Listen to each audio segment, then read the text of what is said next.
Hey guys, it's Villain Fury, and today we're looking at the new aspect and basic cards that were revealed in Nick Fury's reveal article. So we just talked about Nick Fury the hero, which was a pretty long deep dive I did. But I really want to talk about these aspect cards here. And the first one is going to be Informant, and I should say it is a Justice Precon if you're unaware. Informant, let's have a look at it. Computer, enhance. Oh yeah, here we go. More? Oh yeah. So, one cost upgrade. Preparation trait. Immediately, you're thinking Black Widow. It has an interrupt when a minion schemes, discard Informant. This activation removes threat instead of placing it. This is kind of weird, but I want to take a step back. The art here is really funny. Look at Taskmaster's like skull face. I think it's a mask, but like it looks so weird. And he says, "What's that information worth to you, Coulson?" in the flavor text.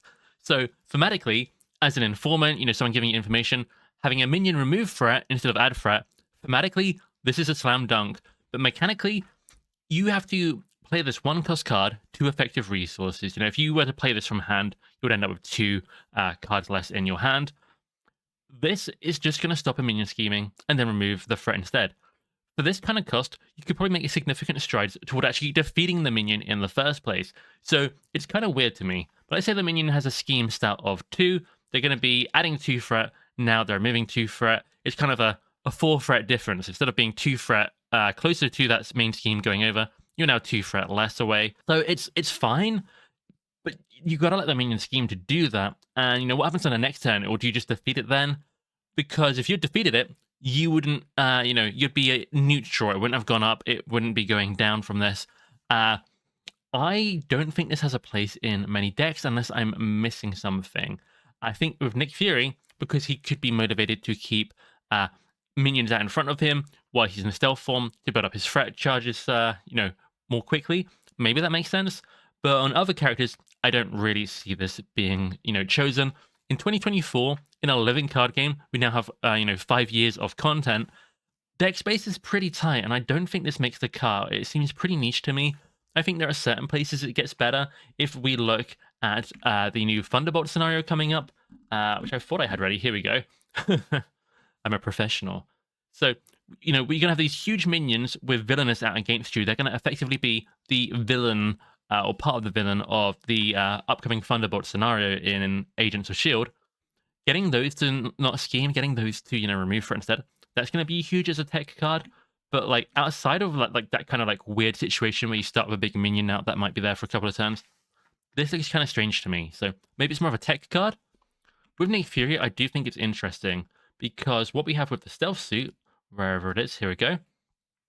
When an enemy would attack you, it schemes instead. Place one threat from that activation here. So I actually wondered if this worked with Informant originally, but it says, place the threat here from that activation. It doesn't say if the scheme that the enemy does adds threat as normal or removes threat, just one of that threat gets placed here. So I think if Informant prevents, threat being added to the main and instead removes it, I still think one of that removed threat can go onto your stealth suit as well. So I think that's actually pretty good. But other than that, like I say, I'm just not feeling it yet. But I like the art, I like the theme. The only other thought I had about Informant is, what if you, running Face the Past to summon your nemesis in, and your nemesis has a big scheme stat? Maybe you could build it into this preemptively. But I don't. It just sounds kind of messy and clunky. In a game where, you draw 5 trick cards every turn, it's quite fast-paced. Not everything's going to line up together. The other new preparation we have is Prism Dust, and this is another one-cost upgrade. Like most preparations, it's preparation and tech traded, just like Widow's Bite, and it's exactly like Widow's Bite for Black Widow, except instead of, stunning the minion, it confuses it. So, hit response after a minion enters play, discard a Prism Dust, confuse that minion, and deal 2 damage to it. This has the attack, word, it is an attack to do this damage, which is kind of interesting. It can combo with certain things, but it doesn't combo with Float Like a Butterfly, which is what I said in my Nick Fury review. I've now edited it, so if you saw it after that, you should all be okay. But basically, Float Like a Butterfly has an interrupt that has to trigger when the attack starts against a confused enemy. This is an attack which will confuse the enemy, but not early enough for Float Like a Butterfly to kick in. It's a little bit weird, a little bit disappointing, but it's fine. So this will set you up to confuse the minion for a future attack to finish off that minion with the Float Like a Butterfly damage if you do combo it, but otherwise not gonna work in itself. But Float Like a Butterfly aside, and even including it, I don't think I'm thrilled by this card. I think if you like preparations and tech cards, Nick Fury, Black Widow, they're actually going to like this. But outside of those characters, and maybe I'm not even in all their decks anyway, it depends what other options we're getting, different things. I don't know. I think outside those characters, a little bit underwhelming. I'm not really playing a 1-cost upgrade to deal 2 damage. And if I'm dealing 2 damage, I'm not that interested in confusing that minion because I want it to be defeated. Again, that kind of comes back to Float Like a Butterfly. And I think it's going to be good for those decks. But again, deck space is very tight. I'll have to see that in practice. So maybe I'm using this in Float Like a Butterfly decks. Maybe I'm using this in Nick Fury, Black Widow. Outside of those characters and archetype, I'm not sure if I touch this card. But I do like this, thematically, throwing dust, it's pocket sand in my opinion. Just throw it out there, confuse an enemy. It's pretty fun. Next up, to kind of combine with preparations, we have Practice Plan. Now, I really like this card, and I also really like the art. The same artist that did the Nick Fury hero art, Bruno Frender. Huge fan of this. And this is, by giving the artist name, we know it's not from the comics, it was commissioned for the game. Black Widow and Winter Soldier, they chose those characters specifically. Hopefully we're getting at least, Winter Soldier aspect ally, but maybe the hero. It seems kind of likely from the silhouettes. So very excited for that. 0-cost upgrade, preparation traded, and it says response, after you discard a preparation card you control, discard Practice Plan, return that card to your hand from your discard pile. So it's a 0-cost card, so one card is gone from your hand when you play it, but at a later time, when the preparation, a different one triggers, you get to put that preparation back into your hand. So it's one less card in the moment for one specific card that you've just triggered in a different moment. And it is a practice plan. It lets whatever you prepared for be able to, you can play it again for the next time. And thematically, I think that's cool. Mechanically, I think that's really good. I sort of talked earlier about how, 5 new cards every turn. As a general, you can go older you go. You could be a full hand-size hero, whatever. But cards change and move differently. Consistency is maybe a little bit hard sometimes, compared to a game where you manage a hand of cards which you slowly build up and, carefully choose to use your resources. But this kind of gives you some kind of control among the chaos. And I really like that. I think thematically, if you're prepared for something, being prepared to do it again makes sense. And it's a pretty good card. I think if you're a preparation character, Black Widow, Nick Fury, you're probably taking 3 of these. That's just my initial impression, maybe at least 1 or 2. But you can get your best preparation, specifically, your hero-specific preparations back more often with this, as if you had extra copies. Very convenient. Black Widow does have a way to tutor preparations with her safe house, so we'll have to see quite how much she needs. You don't want to just flood the board with preparations and never trigger them, and can sometimes happen. But still good card, very interesting. I think with the aspect preparations, there's not any dynamite combos outside of rapid response, which I talked about a little bit in my Nick Fury preview. Rapid response practice plan is insane. Because allies, as I did a little video on, I think they're the strongest card type by far, just baseline, very efficient. You take the strongest allies, and you can get them back into play for cheap with rapid response. Well, practice plan is going to recur and get back rapid response to, recur and get back these strong allies. It's just turning an extremely valuable card into, recycling the card that recycles that. It is a quite powerful chain of events, I think, that is going to be especially good in, let's say, multiplayer for crazy Maria Hill, burst, card draw across the table combos. So this with rapid response, I'm a little bit, of the mind that I don't know if I really need, that kind of boost to recursion leadership. But on the other hand, if I'm doing recursion leadership, this is going to let me do some crazier combos with it more consistently, so that's fun.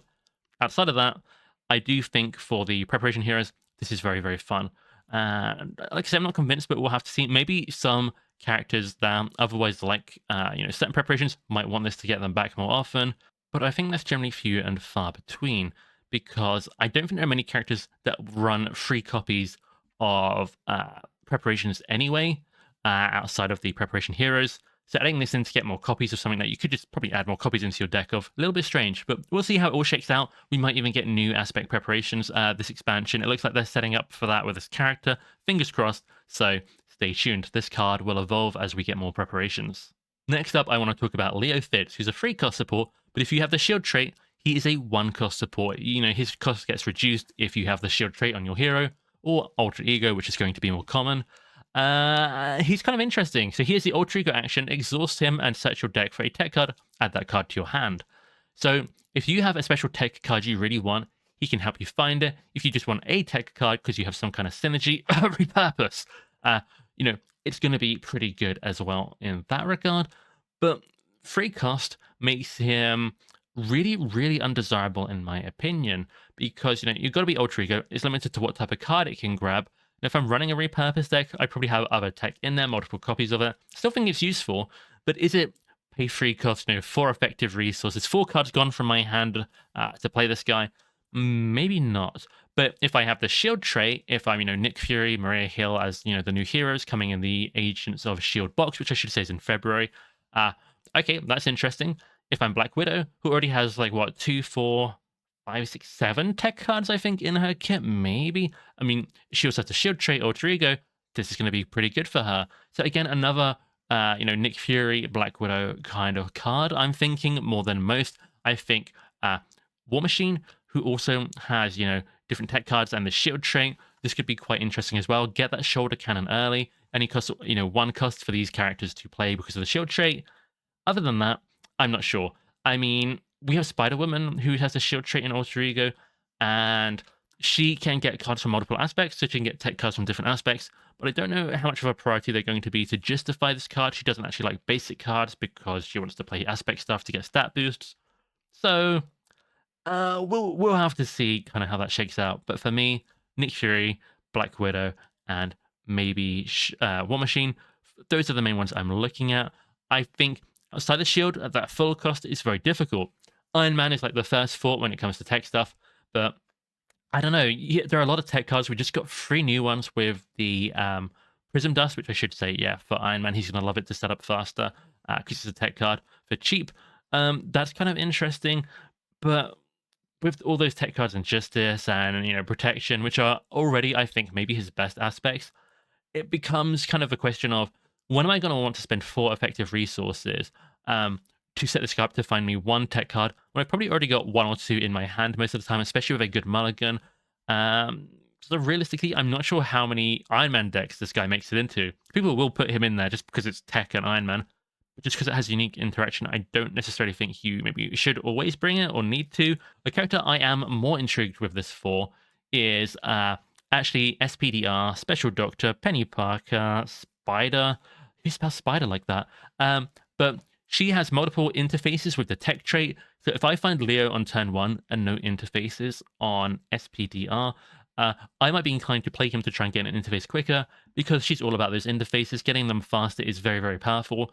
It will be a slow start, but it's maybe better than a start where I don't get any interfaces. So that's kind of interesting.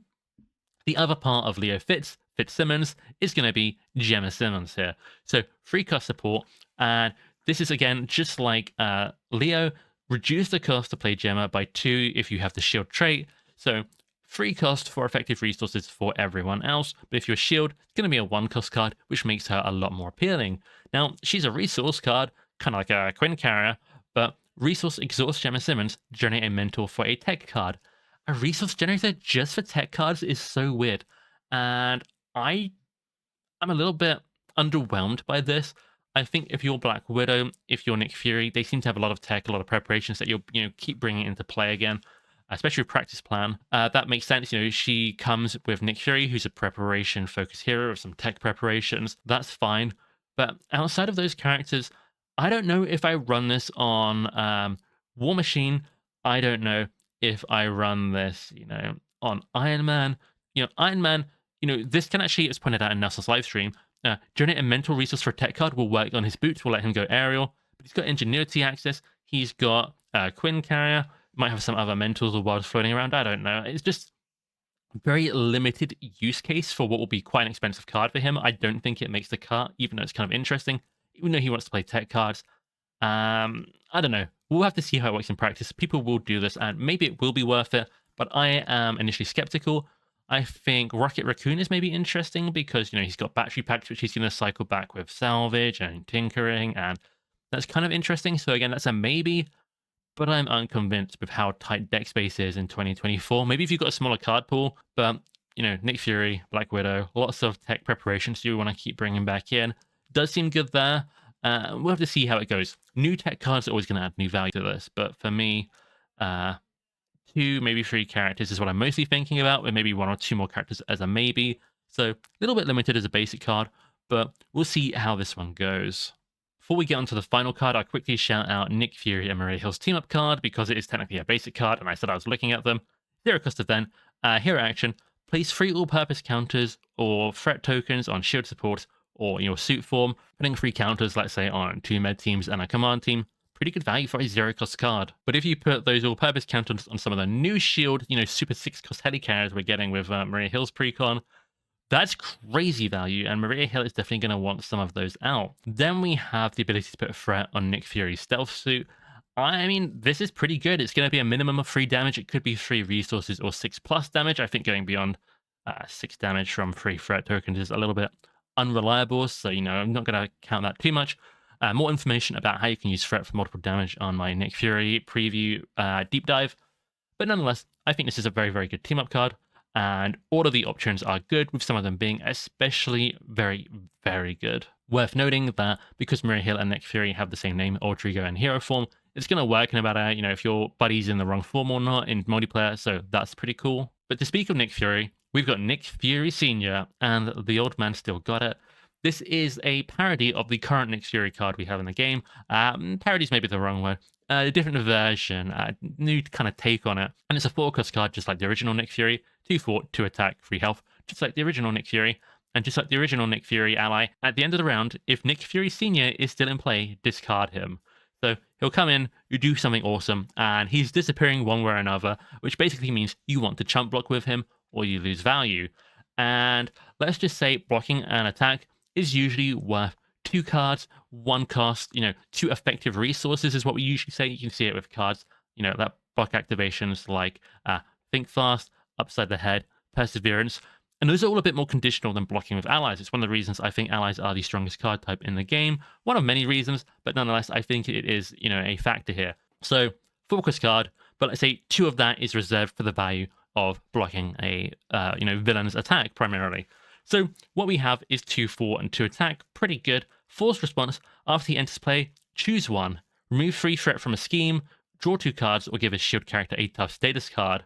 Well, the normal Nick Fury can remove 2 threat, and this is a very unpopular option because it's quite underwhelming compared to the others. But I can tell you, Nick Fury, the original version of the ally, removing 2 threat, then falling for 2, then blocking a villain attack, still a really pretty good deal, honestly. It's not ideal because it's kind of expensive, but it's fine. Boost that threat removal up to 3 threat, which is what we have here. I think this is phenomenal, especially for, let's say, solo aggression, solo protection. He's going to come in, remove 3 threat, 4 for 2. You've removed 5 threat, then he's going to block an attack for you. That's huge. In, solo play, he's annihilating, a player side scheme, then hitting the main for 2. Or if it's specialized training, he's just taking that out in one go. The ability to remove 5 threat removal mathematically, and then, defend a villain attack is really good. But it's not just 5 threat removal. It's, you can split it 3 to one scheme and 2 to another. That's just so good. What we're really calculating here is a 2-cost card. And for Justice is a 2-cost card that needs a certain resource to hit 4 threat removal. Well, Nick Fury Sr. here is hitting 5 without needing any special resource type, and he can split that, forwarding up. Incredibly good. Now, being a 4-cost investment is a little bit expensive, but since he's doing 2 things, he's removing threat from potentially 2 schemes, but also blocking an attack, I actually think it's perfectly reasonable. And like I say, aggression, protection, solo, going to love this guy, but I don't think he's necessarily bad for leadership or justice either, but obviously they have less need of that. His other option is draw 2 cards. Now, this is less than the original Nick Fury's draw 3 cards, but drawing 3 cards with Nick Fury is why he's, one of the most, if not the most, powerful ally in the game. He's still incredibly good. So just taking it down to draw 2 cards takes us from incredibly stupid good to just very good, which is very good. Let's say, 2 of his costs reserved for blocking and attack. That's fine. Well, if we draw 2 cards, that's kind of refunding 2 more of his costs that way. There is a world where you could see him kind of, if you block an attack, draw 2 cards, the rest of his cost, which would be, 1 card, like a 0-cost card to play him, would be just for his 2 forwarding or 2 attack stat. Hopefully this is not too confusing. I went quite mathematical here. But the long story short here is that both these options are very good. And the fact that, 1 card has both of them means he's extra flexible beyond just being an ally that can, fort, attack, and defend. It's a card that does everything baseline from its card type, and now has just these fantastic options on top of it. So, yeah, he's no regular original Nick Fury per se, but he's still very, very good, and you can run both of them in one deck, which is absurd. I'm pretty sure, but not 100%, but pretty sure the expansion is only going to give us one copy of him, when I feel like I need a bunch of copies of him. If I was to really build for power, multiplayer with one collection, this guy is good. The final option, give a shield character a tough status card. It's a bit like Professor X. If a character is X-Men, you get this third option, but if you don't, otherwise, you don't get that. But he's still worth running in non-X-Men decks. Nick Fury is still worth running in non-shield decks. But giving a shield character a tough status is also very good. Typically worth 1 cost card, 2 effective resources, 2 cards from hand. I'd actually say all of Nick Fury Senior's responses are worth, about 2 cards. And that's, means they're actually really balanced options. You can use this to put a tough character on a shield ally, which is interesting. I think Dum Dum Dugan with 3 consequential damage when he forts is an obvious one. But now you're lining up a 5-cost ally, a 4-cost ally with the timing when you want to use these things.